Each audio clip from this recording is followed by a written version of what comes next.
Hello dear student, my name is Vicky Kumar Bahadur और आपका फिर से स्वागत है आपके अपने YouTube channel Rahul commerce academy में। तो जैसा मैंने आप लोगों को कहा था कि मैं आप लोगों को अकाउंटेंसी का जो एग्जाम आप लोगों का कल होने वाला है, उस अकाउंटेंसी का एग्जाम में मैं आप लोगों के लिए टेस्ट सीरीज लेकर के आऊंगा, यानी टॉप एमसीक्यूज मैं आप लोगों को बताऊंगा, जिसमें मैं आप लोगों को जो है 5 से 7 एमसीक्यूज का जो है वो टेस्ट सीरीज लेके आऊंगा। और अगर इसको आप लोग अच्छा से करते हैं तो मैं गारंटी देता हूं कि आप लोगों का एग्जाम में 90% मार्क्स जो है अकाउंटेंसी में आएगा ही आएगा, क्योंकि मैं आप लोगों को टोटल 7 सेट बताऊंगा। एक सेट का वीडियोज ऑलरेडी अपलोड हो गया है, ये दूसरा सेट है। हम लोगों का टारगेट है एग्जाम में 90% लाने का, जो बहुत ही ईजी तरीके से आ जाएगा। और ये जो है हम लोग मॉडल पेपर 2 है, यानी कि ये हम लोग का सेट सीरीज पेपर 2 है। अब इसमें भी आप लोगों को सेम वही करना है जो आप लोगों ने टेस्ट सीरीज 1 के लिए किया था। इस तरीके से एक पेज ले लेना, पेज में 1 2 3 4 5 6 7 8 9 10 ऐसे करके 40 नंबर तक आप लोग पूरा लिख लेना। इसके बाद जब मैं आप लोगों को क्वेश्चन पढ़ के बताऊंगा, आप वीडियो को पॉज करना।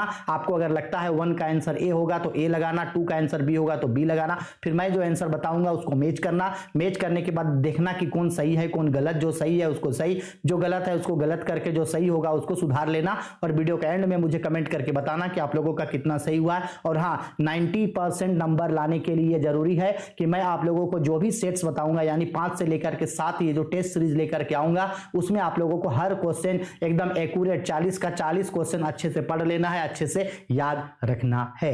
ठीक है, चलो समय नहीं गवाते हैं क्योंकि समय बहुत इंपॉर्टेंट है। तो पहला क्वेश्चन के ऊपर आते हैं। बोल रहा है निम्नलिखित में से कौन आय नहीं है, which of the following is not an income. तो सब्सक्रिप्शन यानी चंदा, ये तो इनकम होता है। दान यानी डोनेशन भी इनकम होता है। टिकट की बिक्री, सेल ऑफ टिकट भी इनकम होता है। इंडोमेंट निधि यानी इंडोमेंट फंड, ये जो है ये इनकम नहीं होता है। इंडोमेंट क्या है? एक फंड है। तो बेसिकली इंडोमेंट क्या हुआ? एक तरीके का लाइबिलिटी हुआ। ठीक है, तो इसका राइट आंसर होगा ऑप्शन नंबर डी। ठीक, और इसके अलावा ये पढ़ने के साथ साथ आपको जेक का मॉडल पेपर भी करना है। इसके साथ साथ आपको कोडरमा का मॉडल पेपर भी करना है, ताकि एग्जाम में आप लोग जो है अकाउंटेंसी में ओवरऑल 90% प्लस स्कोर कर सको। तो कोडरमा का और आपका जेक का मॉडल पेपर का वीडियोस ऑलरेडी हम आप लोगों को अपलोड कर दिए हैं। तो वीडियो के कमेंट वीडियो के ऊपर ये जो आई बटन दिख रहा है, वहां से जाकर के जो है आप उन सबको एक एक करके चेकआउट कर सकते हैं। ठीक है, अगर आपको चैप्टर वाइज वीडियो भी देखना है तो भी आपको देख सकते हो। क्वेश्चन नंबर 2 पे आते हैं। आय व्यय खाते में लिखे जाने वाले लेन देन दर्ज करने के लिए income and expenditure account record transactions of, यानी जब हम लोग कभी भी इनकम एंड एक्सपेंडिचर अकाउंट बनाते हैं तो उसमें किस तरीके के ट्रांजैक्शंस को लिखते हैं। तो मैंने आप लोगों को बताया है कि इनकम एंड एक्सपेंडिचर बनाते समय हम लोग सिर्फ रेवेन्यू नेचर के ट्रांजैक्शंस को लिखते हैं, यानी केवल आयगत प्रकृतियों के लेन देनों को लिखा जाता है, सिर्फ रेवेन्यू नेचर को। यानी कि इसमें या तो रेवेन्यू नेचर का इनकम आएगा, रेवेन्यू नेचर का इनकम जिसको हम लोग क्रेडिट साइड में दिखाते हैं, और दूसरा यहाँ पे रेवेन्यू नेचर का एक्सपेंडिचर आएगा, रेवेन्यू नेचर का एक्सपेंडिचर आएगा जिसको डेबिट साइड में दिखाया जाता है। ठीक है, क्वेश्चन नंबर 3। साझेदारों की पूंजी पर ब्याज है, interest on partners capital is. तो interest on partners capital is and appropriation यानी विनियोजन होता है। तो इसका राइट आंसर होगा option number B, most important question. ठीक है, चलो 3 हो गया। 3 के बाद आते हैं हम लोग क्वेश्चन नंबर 4 पे। बोला गया है एक फार्म में साझेदारों की अधिकतम संख्या होती है, the maximum number of a partners in a firm. एक पार्टनरशिप फार्म में मैक्सिमम और मिनिमम नंबर। तो आओ बताते हैं। एक अगर साधारण साझेदारी है, क्या है? एक साधारण साझेदारी है, यानी अगर एक ऑर्डिनरी पार्टनरशिप फार्म है, एक ऑर्डिनरी पार्टनरशिप फार्म है, तो मिनिमम जो नंबर होगा वो मिनिमम नंबर होगा 2 और जो मैक्सिमम नंबर होगा वो 50। साधारण साझेदारी फार्म में, ऑर्डिनरी पार्टनरशिप फार्म में। लेकिन अगर एक बैंकिंग पार्टनरशिप फार्म है, बैंकिंग, तो मिनिमम 2 और मैक्सिमम 20 तक होता है। इसको याद रखना। ठीक है, तो यहां पे बोला है आपका पार्टनरशिप फार्म में, पार्टनरशिप फार्म का मतलब होता है ऑर्डिनरी, तो ऑर्डिनरी पार्टनरशिप फार्म में होगा आपका 50। ठीक है, अभी बताएं। Question number 5। अधिलाभ आधार के अंतर्गत ख्याति की गणना की जाती है under super profit basis goodwill is calculated by. तो सुपर प्रॉफिट मेथड से गुडविल निकालने का फॉर्मूला होता है super profit is equal to average profit into super profit से गुडविल निकालने का फॉर्मूला होता है super profit into numbers of years purchase, super profit into number of year purchase. यानी ऑप्शन भी देखो पलट के लिख दिया है, पहले लिखा numbers of years purchase into super profit, इसको पलट के भी लिख सकते हैं super profit into numbers of years purchase. तो 5 का आंसर होगा आपका ऑप्शन नंबर बी। ठीक, क्वेश्चन नंबर 5, डॉट डॉट की डैश की प्रकृति की ख्याति की क्षमता निम्न होती है, the capacity of dash nature of goodwill is low. तो हमको पता है 4 नेचर का गुडविल होता है आपका, rat nature goodwill, cat nature goodwill, rabbit nature goodwill और डॉग नेचर गुडविल। तो इसमें इन नेचर्स ऑफ गुडविल में से सबसे लो कैपेसिटी का गुडविल किसका होता है? तो सबसे लो कैपेसिटी जो होता है वो खरगोश का यानी कि रैबिट का होता है, क्योंकि रैबिट जो है अपने आसपास के दुकानें से ही चीजों को खरीदता है, जहां वो है उसके आसपास ही चीजों को खरीदेगा। ठीक है, ठीक है, तो 5 का बेसिकली आंसर होगा आपका ऑप्शन नंबर सी। 5 हो गया। 5 के बाद आते हैं सॉरी कितना नंबर था जी वो 6 था ना, ठीक। 6 के बाद आते हैं क्वेश्चन नंबर 7 पे, निम्न में से कौन सी ख्याति के मूल्य की विधि मूल्यांकन की विधि नहीं है? Which of the following is not a methods of revaluation of goodwill.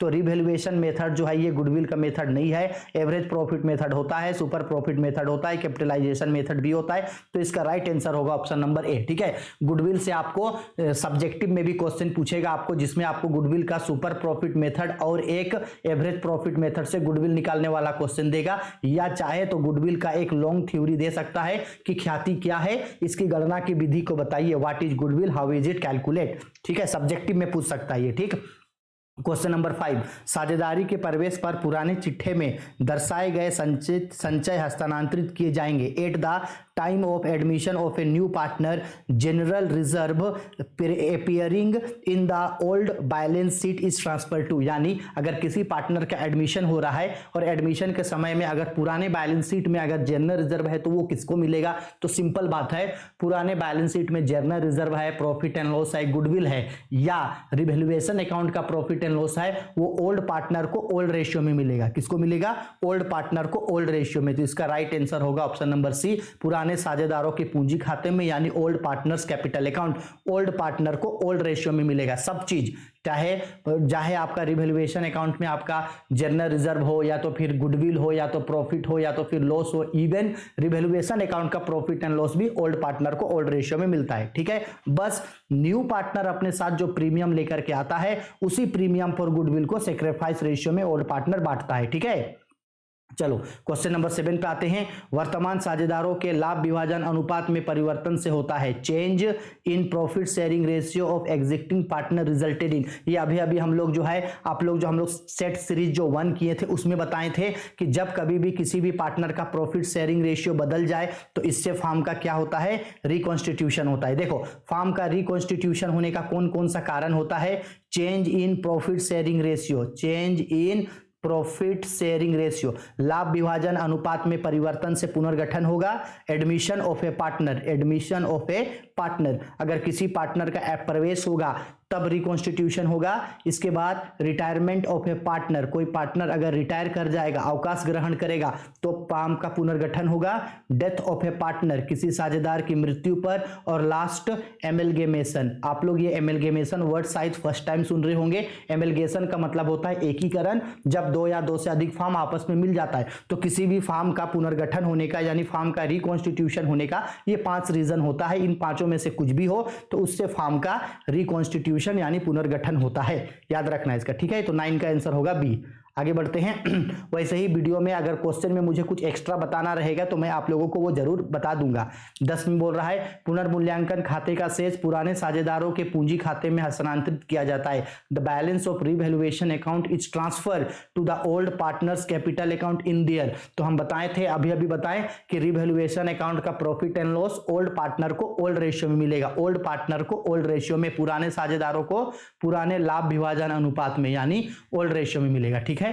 11 number, पुनर्मूल्यांकन खाते के नाम पक्ष पर जमा पक्ष का अधिक है excess of the credit side over the debit side in revaluation account. यानी सिंपल बोल रहा है कि रिवैल्यूएशन अकाउंट बनाए जिसमें क्रेडिट बैलेंस है। रिवैल्यूएशन अकाउंट में कौन सा बैलेंस है?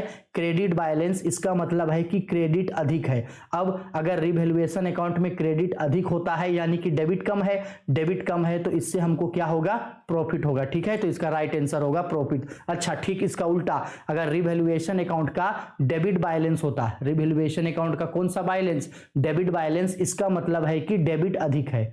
क्या अधिक है? डेबिट अधिक। अब अगर डेबिट अधिक है तो क्या कम है? क्रेडिट कम है। तो क्रेडिट कम होता तो क्या आता? लॉस आता। इसको भी याद रखना। लॉस कब होगा? लॉस होगा तब जब डेबिट बैलेंस होगा रिवैल्यूएशन अकाउंट का। ठीक है, इसको याद रखना। अगर क्वेश्चन पलट के दे दिया तो थोड़ा ध्यान रखना। 11 हो गया। 11 के बाद 12, जब नए साझेदार ख्याति की रकम के लिए नगद देता है तो फार्म की बहियों में उस रकम को डेबिट करना चाहिए। When the new partner page for goodwill in case the amount should be debited in the farms book. देखो सिंपल बोल रहा है कि हम सबको पता है कि जब न्यू पार्टनर फार्म में एडमिट होता है और अपने साथ प्रीमियम फॉर गुडविल केस में लाता है तो क्या जर्नल एंट्री बनाते हैं? जर्नल एंट्री बनाते हैं। केस या bank account debit to premium for goodwill account बनाते हैं। केस या bank account debit to premium for goodwill account. तो अब बताओ इस जर्नल एंट्री में हम लोग डेबिट साइड में किसको दिखाएं? सर डेबिट साइड में हम लोग किसको दिखाए हैं? तो डेबिट साइड में हम लोग बेसिकली दिखाए हैं केस अकाउंट को। ठीक है, तो इसका राइट आंसर होगा option number B, cash account. इसको दिखाए। जब अगर आपको कभी भी अगर ये समझ में ना आए कि कौन डेबिट और कौन क्रेडिट में जाएगा तो ऐसे क्वेश्चन में आप जर्नल एंट्री बना के भी पोस्टिंग कर सकते हो। ठीक है, 12 हो गया। आगे बढ़ते हैं। 12 के बाद आते हैं क्वेश्चन नंबर 13 पे।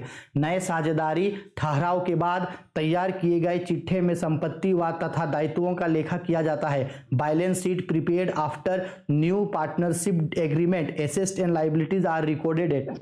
यानी सिंपल बोल रहा है कि फार्म का नया पार्टनरशिप डीड बना, यानी फार्म का रिकॉन्स्टिट्यूशन हुआ। ठीक है, चाहे change in profit sharing ratio हुआ हो, चाहे एडमिशन हुआ हो, चाहे रिटायरमेंट या डेथ, किसी भी चीज को होने के बाद सबसे लास्ट में जो बैलेंस शीट बनता है उस बैलेंस शीट में जो एसेट और लायबिलिटी को दिखाते हैं तो आप सबको पता होगा change in profit sharing ratio हो, एडमिशन हो, रिटायरमेंट हो, चाहे डेथ हो, लास्ट में जब हम लोग बैलेंस शीट को बनाते हैं तो जो एसेट और लायबिलिटी जितना से इंक्रीज और डिक्रीज होता है उसको प्लस माइनस करके उसका जो रीवैल्यूड अमाउंट है, यानी उसका जब पुनर्मूल्यांकन किया गया तो उस समय जो उसका वैल्यू है प्लस माइनस करके जो बचा है उसको दिखाते हैं। यानी बेसिकली किसको दिखाते हैं? रीवैल्यूड फिगर को दिखाते हैं, यानी पुनर्मूल्यांकित कीमत को दिखाया जाता है। ठीक है, आया समझ में? क्वेश्चन नंबर 14 इंग्लिश में पढ़ रहे हैं। ठीक है, बोला गया A B and C are partners in a firm sharing profits and losses in the ratio of 2:2:1। 3 partner थे, ए बी और सी। रेशियो था इन लोगों का 2:1। बोला गया है C died on 31 March 2020। The profit of the firm financial year ending 31 March 2014 is, ये 14 गलती से है, यहाँ 2020 होना चाहिए था, is 64,000। The shares of the disease partner in the profits will be. यानी सिंपल बोल रहा है कि अगर फार्म को 64,000 रुपया का प्रॉफिट हुआ था तो ये जो सी डेट कर गया तो इसका जो एग्जीक्यूटर, इसका जो नॉमिनी, इसका जो डिसीज पार्टनर होगा उसको कितना रुपया प्रॉफिट मिलेगा। तो बेसिकली सी का डिसीज पार्टनर को प्रॉफिट कितना मिलेगा? तो 64,000, सॉरी, ये जो 64,000 रुपया जो है, इस 64,000 रुपया में हम लोग शेयर काटेंगे सी का। तो सी का शेयर बेसिकली यहाँ 1 है, 2:2:1। तो यानी बेसिकली 1/5 इंटू, ये कब डेट किया है? तो बोल रहा है ये डेट किया है 31 मार्च को। तो हम सबको पता है अगर डेट नहीं दिया है तो सपोज कर लो कि इसका जो ईयर होगा ये आपका कैलेंडर ईयर होगा, 1 जनवरी से स्टार्ट हुआ होगा, जनवरी फरवरी मार्च, तो 3/12। ठीक है, इसको कैलकुलेट करना, कैलकुलेट करके जो आएगा वो आंसर आएगा। हमको लगता है कि ऑप्शन में शायद कुछ मिस्टेक है, आप यहां जो कैलकुलेट करके आंसर लाओगे वो आंसर आपका होगा। ठीक है, और क्वेश्चन नंबर 15 पे, साझेदारी की संयुक्त जीवन बीमा पॉलिसी एक देश खाता है। तो बोला ज्वाइंट लाइफ पॉलिसी, जेएलपी मतलब होता है joint life policy of the partners is a या एन अकाउंट ऑफ। तो ज्वाइंट लाइफ पॉलिसी एक तरीके का पर्सनल अकाउंट होता है, व्यक्तिगत खाता, क्योंकि ज्वाइंट लाइफ पॉलिसी जो होता है वो पर्सन के लिए ही तो खोला जाता है। ठीक है, आगे बढ़ते हैं क्वेश्चन नंबर 16 पे। फार्म द्वारा प्राप्त संयुक्त जीवन बीमा की रकम राशि बांटी जाती है। Joint life policy amount received by a firm is distributed. यानी मान लो कि ये एक फार्म था, इस फार्म को अगर ज्वाइंट लाइफ पॉलिसी अगर कंपनी से मिलता है, ज्वाइंट लाइफ पॉलिसी, तो ये पार्टनर लोग किस रेशियो में बांटेगा? तो सिंपल सा बात है, पार्टनर्स लोग ओल्ड रेशियो में बांटेगा। पहले उन लोगों का जो रेशियो था उस रेशियो में बांटेगा, यानी ओल्ड प्रॉफिट शेयरिंग रेशियो में बांटेगा। Option number C. ठीक है, चलो एक एक क्वेश्चन अच्छा से समझा रहे, ध्यान से समझना। ये क्वेश्चन वेरी वेरी इंपॉर्टेंट, बहुत इंपॉर्टेंट है। वैसे तो सब क्वेश्चन इंपॉर्टेंट है, लेकिन ये और इंपॉर्टेंट है। अंश आवेदन खाता है, शेयर एप्लीकेशन अकाउंट इज, तो शेयर एप्लीकेशन अकाउंट एक पर्सनल अकाउंट यानी एक व्यक्तिगत खाता होता है। 18 नंबर, अंशों के अधिमूल्य यानी प्रीमियम पर निर्गमन है, premium on issue of shares, तो जब कभी भी हम लोग शेयर को प्रीमियम में इश्यू करते हैं तो वो हम लोगों के लिए कैपिटल गेन है, कैपिटल गेन यानी पूंजीगत लाभ है, क्योंकि प्रीमियम पे बार बार इश्यू नहीं किया जा सकता है, वो कैपिटल गेन होता है। ठीक, 19 नंबर में बोल रहा है प्रतिभूति प्रीमियम का प्रयोग नहीं किया जा सकता, security premium can not be applied for, तो याद रखना सिक्योरिटी प्रीमियम को कभी भी डिविडेंड पेड करने के लिए नहीं यूज किया जा सकता है, सदस्यों को लाभांश बांटने के लिए यानी paying dividend to member, dividend paid करने के लिए अप्लाई नहीं किया जा सकता है। तो 19 का आंसर होगा ए। ठीक, आगे बढ़ते हैं क्वेश्चन नंबर 20 पे। ऋण पत्र का प्रतिफल है कंसिडरेशन ऑफ डिवेंचर्स इज, यानी ये बोल रहा है कि डिवेंचर्स को क्या मिलता है डिवेंचर्स के बदले, तो मैंने बार बार बताया है कि डिवेंचर्स होल्डर को डिवेंचर्स के बदले इंटरेस्ट मिलता है। डिविडेंड किसको मिलता है, तो डिविडेंड आपको बेसिकली मिलता है शेयर होल्डर्स को। ठीक है, और शेयर होल्डर्स कंपनी का क्या होता है, ओनर होता है, और जबकि डिवेंचर होल्डर कंपनी का क्या होता है, क्रेडिटर्स होता है। ये बार बार बता रहे हैं क्योंकि इंपॉर्टेंट है, इस चीज को आपको ध्यान रखना पड़ेगा। 21 नंबर में ऋण पत्रों पर कटौती को आर्थिक चिट्ठे में दिखाया जाता है, discount on debenture is show in the balance sheet in, तो डिस्काउंट ऑन डिवेंचर, तो डिवेंचर बेसिकली लाइबिलिटी होता है, तो बैलेंस शीट की लाइबिलिटी साइड में इसको दिखाएंगे। ठीक है, 22 नंबर, ऋण पत्रधारियों को कंपनी का ... कहा जाता है, debenture holders is called dash of the company, तो अभी बताए थे डिवेंचर होल्डर को कंपनी का क्या बोला जाता है, क्रेडिटर्स बोला जाता है, तो इसका राइट आंसर होगा क्रेडिटर्स। ठीक है, आगे बढ़ते हैं क्वेश्चन नंबर 23 पे। बोला गया है सिंकिंग फंड विनियोजन लेखा के विक्रय पर लाभ को अंतरित किया जाता है, profit on sale of sinking fund investment account transfer to, तो सिंपल सा बात है कि सिंकिंग फंड में जो भी प्रॉफिट होगा या लॉस होगा वो सिंकिंग फंड में ही ट्रांसफर होगा। हम आप लोगों को एक छोटा सा कॉन्सेप्ट पहले भी समझाए थे, अभी फिर समझा रहे हैं कि सिंकिंग फंड में जो भी प्रॉफिट एंड लॉस होगा वो सिंकिंग फंड में ही ट्रांसफर होगा, नॉर्मल याद रखना। ठीक है, तो इसका राइट आंसर होगा सिंकिंग फंड। ठीक है, ज्यादा कुछ मत सोचना। क्वेश्चन नंबर 24 देखो क्या बोला, एक कंपनी ने प्रत्येक 100 रुपया वाले 12% ऋण पत्रों को 10% प्रीमियम पर निर्गमित किया, तो 12% क्या है, a company is issued 1000 12% debenture of ₹100 each is 10% premium, then 12% stands for, 12% का मतलब क्या है, 12% का मतलब कंपनी ये बोल रहा है कि देखो जी हम आप पे कितना रुपया इस पे इंटरेस्ट पेड करेंगे, तो हम इंटरेस्ट पेड करेंगे इस पे जो है ये 12%, तो बेसिकली ये 12% क्या दिखा रहा है, तो 12% रेट ऑफ इंटरेस्ट दिखा रहा है, ब्याज की दर दिखा रहा है कि कंपनी बोल रहा है कि देखो ये जो डिवेंचर है हम इस पे इतना रुपया जो है इंटरेस्ट इतना समय के बाद पेड करेंगे। ठीक है, 25 नंबर, खुले बाजार में क्रय किए गए ऋण पत्रों को यदि तुरंत रद्द नहीं किया जाता है तो यह है if debenture purchase in open market are not immediately cancelled, then simple सा बात है, अगर मान लो कोई कंपनी या इवन आप खुद ही अगर शेयर मार्केट से यानी ओपन मार्केट से किसी दूसरे कंपनी का डिवेंचर खरीदते हो और उस डिवेंचर को अगर आप कैंसिल नहीं करते हो तो आपको उस डिवेंचर के लिए पैसा पेड करना होगा। ठीक है, पैसा पेड करना होगा, यानी उस कंपनी में आपका पैसा लगेगा, तो वो पैसा आपके लिए क्या कहलाएगा, इन्वेस्टमेंट कहलाएगा। क्या कहलाएगा, इन्वेस्टमेंट कहलाएगा, यानी कि निवेश कहलाएगा। तो 25 का आंसर होगा सी नंबर। ठीक, आगे बढ़ते हैं 26 नंबर पे। साधारणतः कंपनी का वार्षिक प्रतिवेदन प्रकाशित किया जाता है, generally annual report of a company is published. देखो जनरली एनुअल रिपोर्ट जो है वो एनुअल रिपोर्ट ईयर के एंड में, बेसिकली जो फाइनेंशियल ईयर होता है, अब हर कंपनी फाइनेंशियल ईयर को फॉलो कर रहा है, तो जो फाइनेंशियल ईयर होता है यानी हर साल ये जो 31 मार्च होता है उसमें 31 मार्च को फाइनेंशियल ईयर का रिपोर्ट बनाना पड़ता है at the last day of financial year, last day बोलो या at the end of financial year या at the closing of financial year, एक ही चीज है। ठीक है, क्लोजिंग डेट को बनाया जाता है फाइनेंशियल ईयर का, यानी 31 मार्च को बनाया जाता है। ठीक, तो 26 का आंसर बी। आगे बढ़ते हैं क्वेश्चन नंबर 27 पे।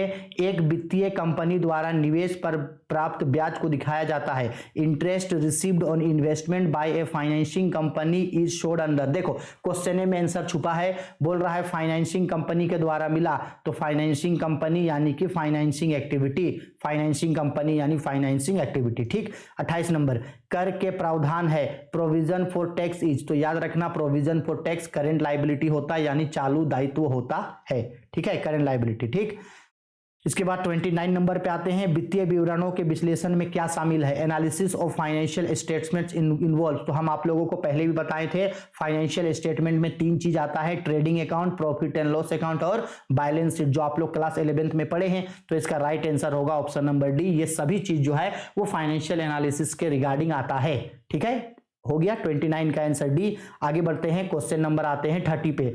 बोला गया है लाभ व हानि खाता को डॉट डॉट डॉट भी कहा जाता है। बहुत बहुत इंपॉर्टेंट क्वेश्चन है, जेक का मॉडल पेपर, कोडरमा का मॉडल पेपर में भी है। Profit and loss account is also called, profit and loss account को एक दूसरे नाम से पुकारा जाता है, इनकम स्टेटमेंट के नाम से, ठीक है।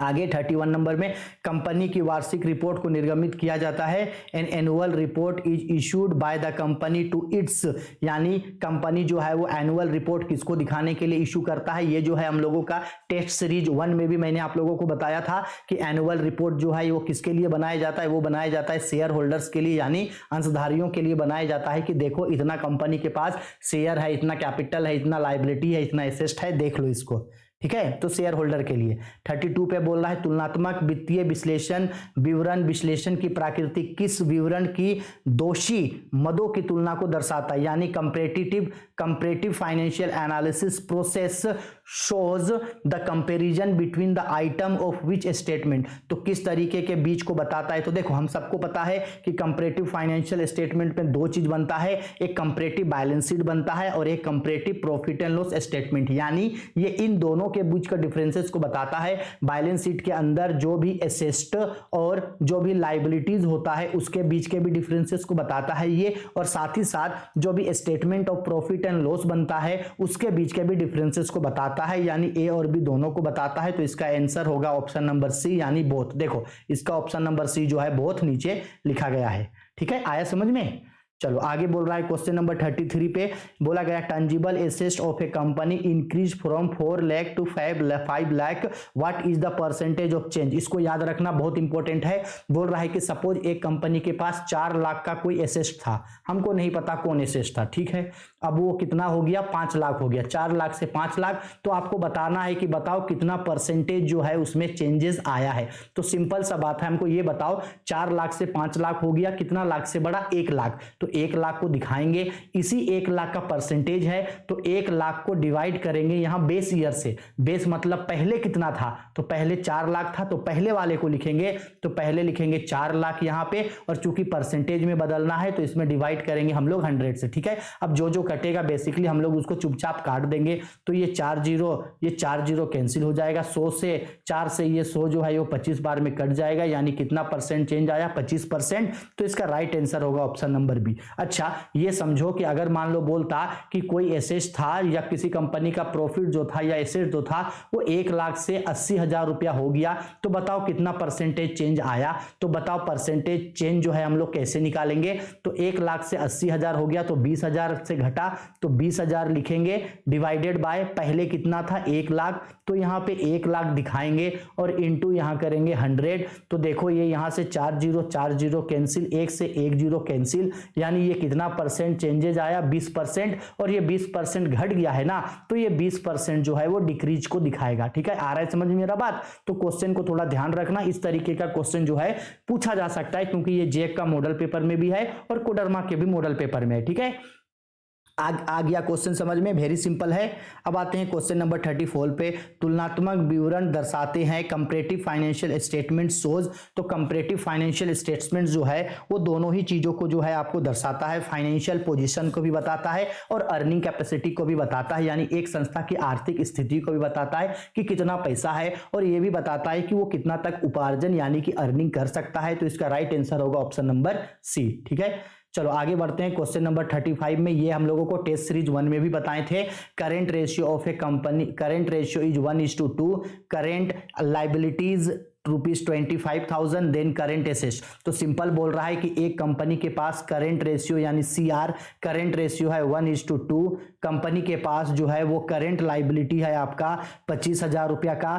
तो बताओ कंपनी का कितना का करेंट एसेट होगा। तो हम सबको पता है फॉर्मूला होता है करेंट रेशियो है यहाँ पे 1/2, तो हमको पता है करेंट रेशियो का फॉर्मूला होता है current asset by current liability, और यह है 1:2 1/2, यानी जिसका वैल्यू है वो पुट करो। करंट एसेट का वैल्यू नहीं है तो करंट एसेट को करंट एसेट छोड़ो। करंट लाइबिलिटी 25,000 है तो 25,000 लिखो इक्वल टू 1/2। अब इसको यहां सोल्व करते हैं, क्रॉस मल्टीप्लाई करेंगे तो 2 करंट एसेट होगा, 2 current asset is equal to 25,000 यहां पे होगा, यानी कि current asset is equal to ये हो गया 25,000 डिवाइड करेंगे 2 से, यानी कि ये हो गया current asset is equal to आपका हो गया ये 12,500 ऑप्शन नंबर बी पे है। ऑप्शन नंबर बी इसका राइट आंसर। ठीक है, इस तरीके का क्वेश्चन जो है वो एग्जाम में पूछा जा सकता है। ठीक है, चलो 35 हो गया। अब आते हैं क्वेश्चन नंबर 36 पे। निम्नलिखित में से कौन सा लाभदायकता अनुपात नहीं है? Which of the following is not the profitability ratio? तो gross profit ratio profitability ratio होता है, नेट ऑपरेटिंग रेशियो भी होता है, ऑपरेटिंग प्रॉफिट रेशियो भी होता है। ये जो चालू अनुपात है करेंट रेशियो जो है ये प्रॉफिटेबिलिटी रेशियो नहीं होता है। क्यों नहीं होता है सर? क्योंकि ये लिक्विडिटी रेशियो होता है, लिक्विडिटी रेशियो, यानी कि ये होता है आपका तरलता अनुपात होता है ये। ठीक है, और बाकी ये तीनों मेरे लिए जो है क्या होता है? ये तीनों मेरे लिए जो है ये प्रॉफिटेबिलिटी रेशियो होता है। और हम जब आप लोगों को ये चैप्टर पढ़ाए थे तो हम आप लोगों को डिटेल में एक चार्ट के थ्रू समझाए थे कि कौन सा चीज है जो किसमें आता है। ठीक है, question number 27 VBI question, most important question, ये क्वेश्चन पूछेगा 100% पूछेगा। आदर्श तलर अनुपात है the ideal liquid ratio. Ideal liquid ratio होता है 1:1। थोड़ा सा ध्यान से मेरा बात को समझना। आइडल लिक्विड रेशियो या इसी का दूसरा नाम होता है आइडल क्विक रेशियो या इसी का दूसरा नाम होता है एसिड टेस्ट रेशियो। इन तीनों ही का नाम एक ही है, तीनों का मतलब एक ही है, लिक्विड रेशियो, क्विक रेशियो और एसिड टेस्ट रेशियो, और इनका आइडल फॉर्म होता है 2:1। लेकिन अगर कभी भी आपको आइडल करंट रेशियो बोलेगा तो आइडल करंट रेशियो होता है 2:1। याद रखना, इन दोनों में से कोई एक क्वेश्चन एग्जाम में 100% पूछेगा। एक नंबर आपका इन्हीं दोनों क्वेश्चन से आएगा, 100% है मेरा। 28 नंबर, कर्मचारी को नगद भुगतान से कर्मचारियों को नगद भुगतान से रोकड़ प्रवाह है, cash payment to employees in a cash flow statement from. अगर यानी सिंपल बोल रहा है कि अगर एक कंपनी को आप सैलरी पेड कर रहे हो, पैसा दिए हो, तो उसको कहां दिखाओगे? तो उसको बेसिकली ऑपरेटिंग एक्टिविटी में दिखाया जाता है। ठीक है, क्वेश्चन नंबर 39, निम्नलिखित में से कौन सा मद रोकड़ तुल्य नहीं है? Which of the following is not consideration and cash equivalent? Bank overdraft, commercial paper, treasury bill, investment. ये इन्वेस्टमेंट जो है, ये इन्वेस्टमेंट चूंकि फिक्स्ड एसेट है, क्या है? फिक्स्ड एसेट है, तो इसको कैश इक्विवेलेंट में नहीं दिखा सकते हैं। ठीक है, तो इसका राइट आंसर होगा डी। 40 पे बोल रहा है, निम्न में से कौन सा मद रोकड़ तुल्य है? Which of the following is consideration is cash equivalent? तो कैश इक्विवेलेंट माना जाता है यहां से किसको माना जाता है बोला तो बैंक ओवरड्राफ्ट को। बाकी ये जो तीनों चीज है, बिल रिसेबल, डेटर और शॉर्ट टर्म इन्वेस्टमेंट, ये सब मेरे लिए क्या है? करेंट एसेट में आता है। ठीक है, आया समझ में? आई होप 40 का 40 क्वेश्चन आप लोगों को समझा दिए। इसके तुरंत बाद वीडियो में टेस्ट सीरीज 3 लाएंगे, और टेस्ट सीरीज जो है वो एग्जाम के पॉइंट ऑफ व्यू से बहुत बहुत बहुत ज्यादा इंपॉर्टेंट है, और वहां से भी क्वेश्चन पूछेगा। टोटल हम आप लोगों को प्रॉमिस किए हैं 5 से 7 टेस्ट सीरीज लाएंगे, तो आप लोग सारे टेस्ट सीरीज को जरूर से जरूर अटेम्प्ट करना। ठीक है।